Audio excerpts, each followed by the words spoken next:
Greetings, and I have some wonderful ideas on what the new meta is going to be in lieu of this specialisation rework. Yeah, go me. Now I am actually using the build that I'm actually thinking is probably going to be the new meta. Maybe a few changes, but overall this is either going to be a really good thing or a really bad thing, this whole specialisation rework. So I'm apprehensive about it. Expectations are low, hopes are high kind of thing. But what I'm actually thinking is going to happen is Spotter is going to become the new go-to talent. Although we can already do Spotter builds, there is one big downflaw. A lot of people like using Gunner with their assault rifle builds simply because ammo regen, armor on kill, etc, etc. It just makes more sense to have something that's a little bit more supportive in your specialisation, for you at least. Technician gives you none of this, and why would we be using Technician?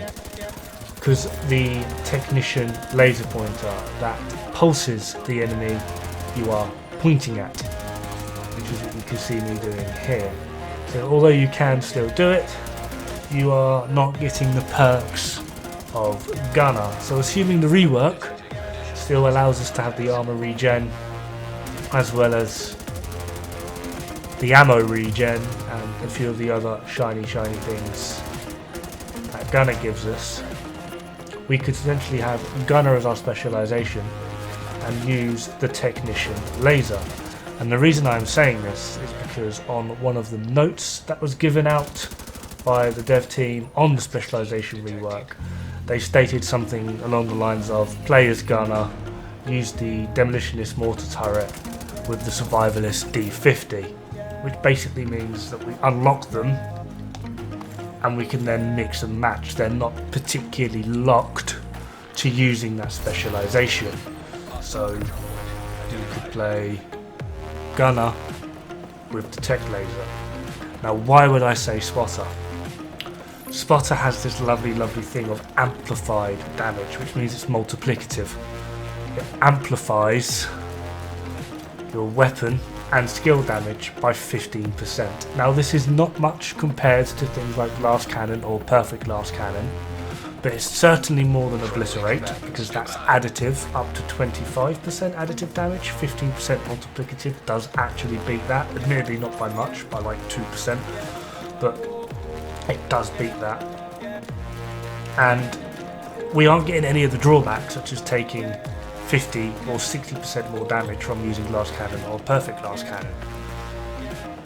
Also, pulsing enemies is kind of nice, especially if you're playing in a team, because you are obviously highlighting them for everyone else to see, which possibly would bring in like a new 4-man wave of 2 people running Spotter ARs. Could even run Spotter LMG because of the way the actual thing works, which I'll go into in a bit. 1 person running like a skill support, again with Spotter, because 15% amplified weapon and skill damage. Add this in with capacitor, that is potentially a lot of damage coming out of your skills. And then the 4th person running a pulse healer potentially, or something along those lines, just something with a pulse so that we can literally pulse the entire area. Means that people could run something else other than the Technician laser on their weapon, but still running Spotter on their chest talent, because we are now pulsing everything in 4-man groups, which would be, I wouldn't say ideal, but a lot better way to go. You can see everything. You're doing 15% amplified weapon and skill damage to essentially everything. Everyone's running Spotter on their chest. There's a lot of damage coming out. Even skill builds would be benefiting from this. The only downside is, with the skill builds, you won't be able to put it on capacitor. Obviously it's an exotic, so you'll be having to run a test subject. No, can't run test subject, that's a short barrel. Ignore me. You'd have to run Harmony for perfect in sync. But still, as long as someone else is pulsing and you just have Spotter up, you would still get that bonus if you have spotter on your chest using a capacitor if someone else is doing the pulsing. It would essentially lead to probably one of the most damaging setups possible without any of the negative drawbacks overall, and would definitely be, assuming I am correct in what I'm saying here, probably going to be the way that I'm going to be putting most of my builds. I do have a few with glass cannon, perfect glass cannon, which I will be keeping, but other things such as obliterate, intimidate, etc. Well, actually no, intimidate still amplified damage of 35%, but still, for those that are running obliterate or anything along those lines, I will be running spotter, assuming I can do this, which is going to probably most likely be the way to go. So I'm actually expecting a dramatic increase in spotter builds. I'm just putting this out here now because why not? Everyone join in on the spotter builds. Everyone should be running spotter anyway, because yeah, start grinding, people. Get all of your chests again with spotter on. It's going to be a bit crazy.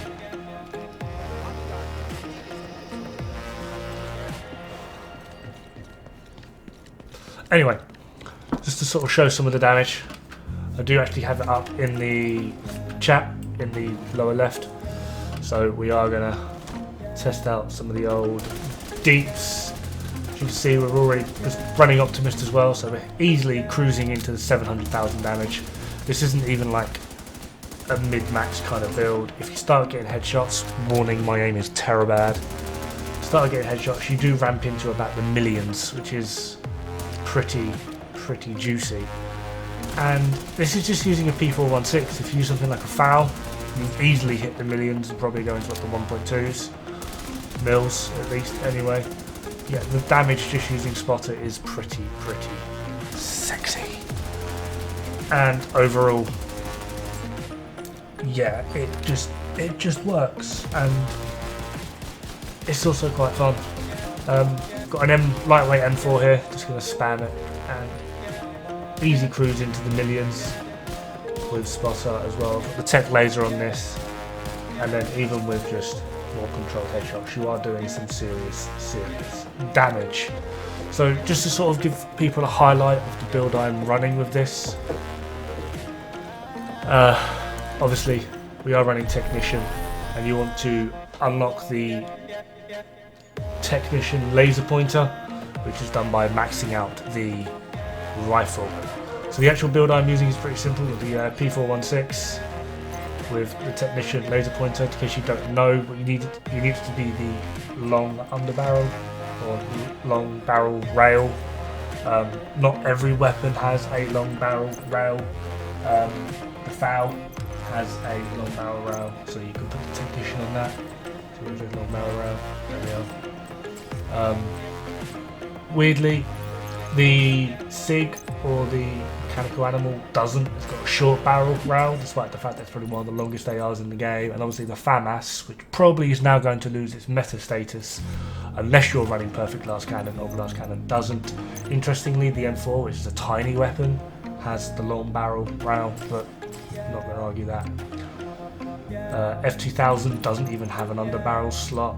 Now interestingly, a lot of LMGs, including the L86, which is one of the most damaging weapons in the game, bullet for bullet, including the RPM, has it. So that's going to become an interesting one. We're going to be changing that to spotter pretty soon, aren't we? And weirdly, the ACS12 has a long barrel. Don't ask.